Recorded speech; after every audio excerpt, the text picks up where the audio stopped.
Praise to you, Lord Jesus Christ. Mga kapatid, hindi po lingid sa ating karanasan o kaalaman, lalong-lalo na yung mga may hilig sa sining o may inklinasyon sa sining, na kung ang puso ay punong-puno ng pag-ibig at tuwa, kung tayo ay masaya, lalong-lalo na yung mga in love o may inspirasyon, sila ay gumagawa ng tula o kanta o isang larawan o painting bilang pagpapahiwatig ng kanilang kasalukuyang nadadama. Our Blessed Virgin Mary is no different. She broke into a song which we call the Magnificat. She received so much love, and so her heart has to express it. The Magnificat, which we have read tonight, speaks of Mary's faith and trust in God. That's why in last night's gospel, Elizabeth told Mary, "Blessed are you who believe that what was spoken to you by the Lord would be fulfilled." And that is exactly the content of the Magnificat. A God who never forgets His promise. A God who will always come and save us. A God who will never let us down. We call it the Magnificat sapagkat ang sentro ng kantang ito ay kung ano ang ginawa ng Diyos sa buhay ni Maria. At ito rin ang gagawin ng Diyos para sa ating lahat o bawat isa sa atin. Itong Magnificat ay isang pagnilay-nilay ng ating Inang Birhen kung paano nakikipag-ugnayan ng Diyos sa bawat isa sa atin. In the Magnificat, Mary called herself as a lowly servant, undeserved of God's love, and yet God chose her beyond her wildest imagination to bear the Son of God. Mary was the first to believe. That's why they said she would not have conceived unless she first believed in what the angel Gabriel foretold. You shall conceive and bear a son, and you shall name him Jesus. He shall be great. He shall be called Son of the Most High, and his kingdom will reign forever. A lowly handmaid, a slave, Mary realized that everything that has been given to her is grace, isang biyaya. She did not deserve it, and yet God gave it to her completely and totally. Mary has no claim. It is all gift. It is all grace. And so the Magnificat contrasts the lowliness of Mary and the power of God. As the angel told Mary, "Do not fear, Mary, who shall be conceived and bear a son. The Holy Spirit will come upon you. And the baby that you're going to bear in your womb is the Son of the Most High." Remember that your cousin Elizabeth, who is sterile and so old, is now in her 6th month of pregnancy. For nothing will be impossible for God. And so Mother Mary is our model believer. We should praise her for her trust in the faithfulness of God. What God has done for Mary He will also do for each one of us. The Magnificat reminds us that God is for the lowly, the downcast, those who have less in life. Mary said, He has cast down the mighty from their thrones and lifted up the lowly. And so what is the message of this? That being poor, being lowly, is a condition of receiving God's grace. Wala tayong pwedeng ipagmalaki sa harap ng Diyos. That God's acceptance, God's love is not based on social status. Dahil ikaw ay may pinag-aralan, dahil ikaw ay mayaman, hindi po ganun ang basihan ng pagtanggap at pagmamahal at pagpapatawad ng Diyos. The acceptance and the love of God is not based on ethnic heritage. Bakit? Sapagkat yung mga Israelita, sapagkat sila ay mga anak ni Abraham, akala nila they were God's favorite, much more important than the Gentiles. But Jesus, in His public ministry, wanted to reconstitute the new Israel in saying, blessed are those who hear the word of God and keep it. What does it mean to be poor in the Magnificat? We'll be enlightened in the Beatitudes, especially taken from Matthew when he said, how blessed are the poor in spirit, the reign of God is theirs. Blessed are you poor, St. Luke reminds us, the reign of God is yours. Blessed are you who hunger, you shall be filled. Ano ho bang ibig sabihin ng magiging maralita? Mahirap. Hindi po yung sociologically poor. You are poor because you have no money. You are poor because you have no possession. Hindi po yan ang ibig sabihin. We are poor when we realize that we need God. Kagaya ng ating inang Birhen, merong puwang ang Diyos sa kanyang buhay. She magnified God's love in her life. The poor are the ones who realize that they need God.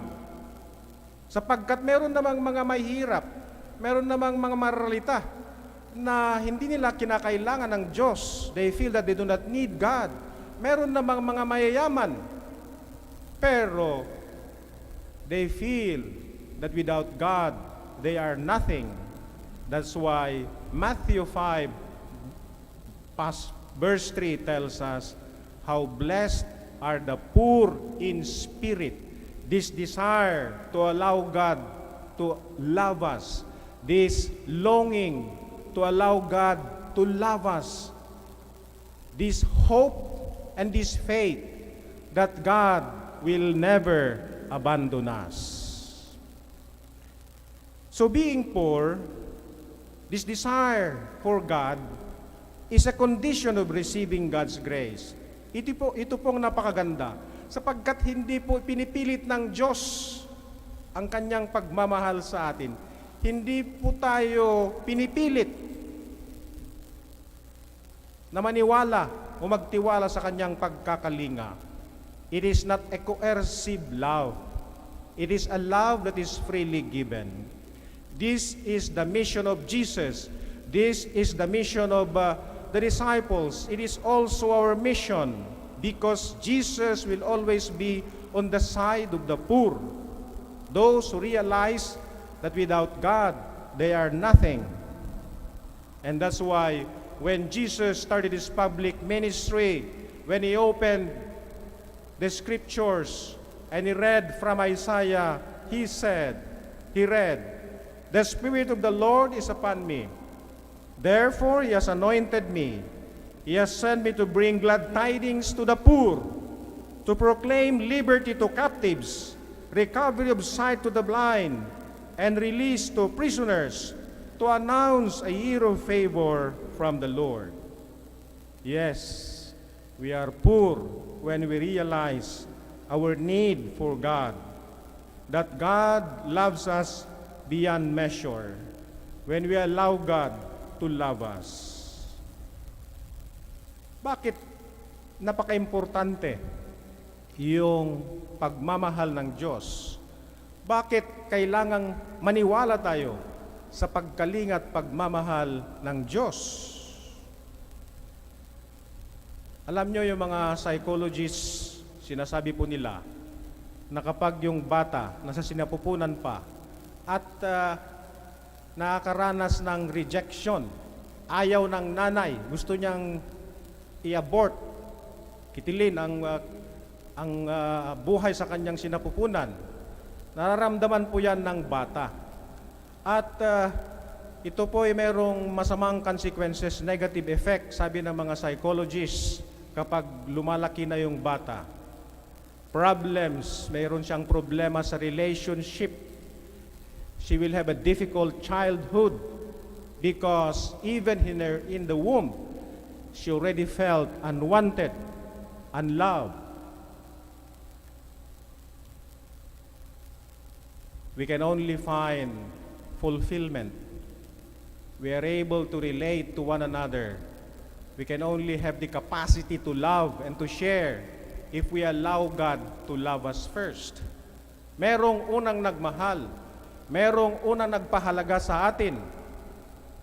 And that's why love, real, genuine love, ennobles, it dignifies, it adds value. Christmas reminds us of that first love, the one who loved us first. Tapos upang magkaroon ng saysay, magkaroon ng halaga, purpose, and value ang ating buhay. Siya naman talaga ang unang nagmahal, sapagkat sa Psalm 139, it says there, "Where can I run from you, love? If I go up to the heavens, you are there. If I go down to the netherworld, you are there. Even when I was being formed in secret in my mother's womb, you knew me. You counted all my bones." Bawat isa sa atin dito ay nakaukit sa plano ng Panginoon. That's why in Isaiah 49 it tells us, "Even if a mother shall forget the baby in her womb, I will never forget you because you are mine. I have carved your name on the palm of my hands."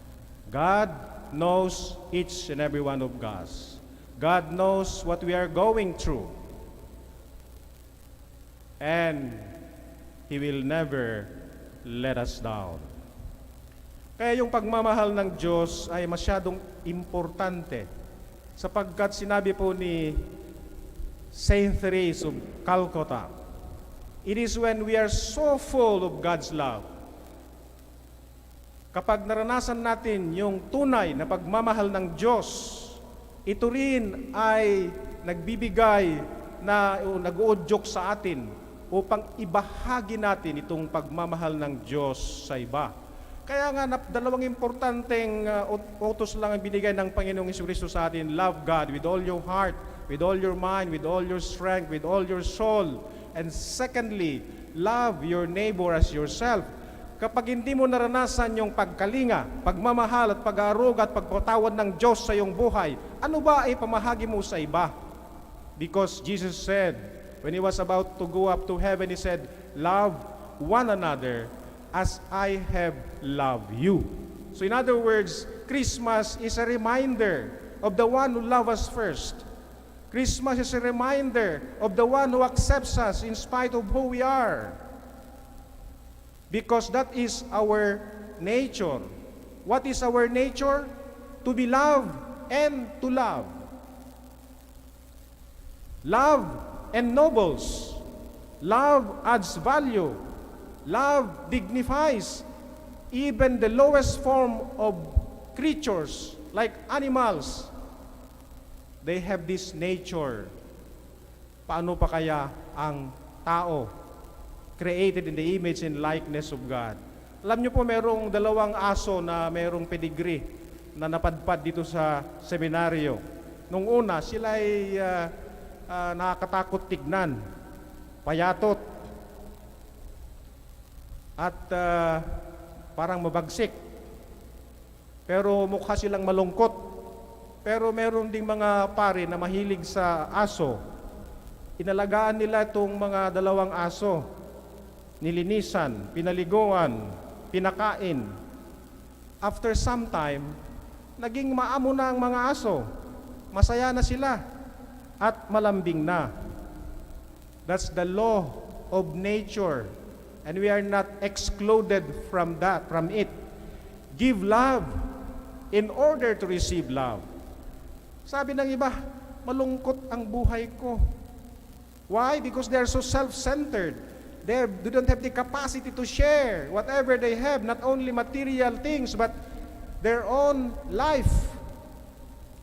Love is not only based on what you give in terms of material things, but how you share your life, your time, talent, your treasure. Give love, and you will receive love. The measure you give is the measure you shall receive. Pahalagan mo ang iba. Mahalin mo ang iba. And then they will all respond to you in the same way. The measure you give is the measure you shall receive. That is the law of the universe. That is the law of nature. That is the law that is entrusted to each and every one of us in our hearts.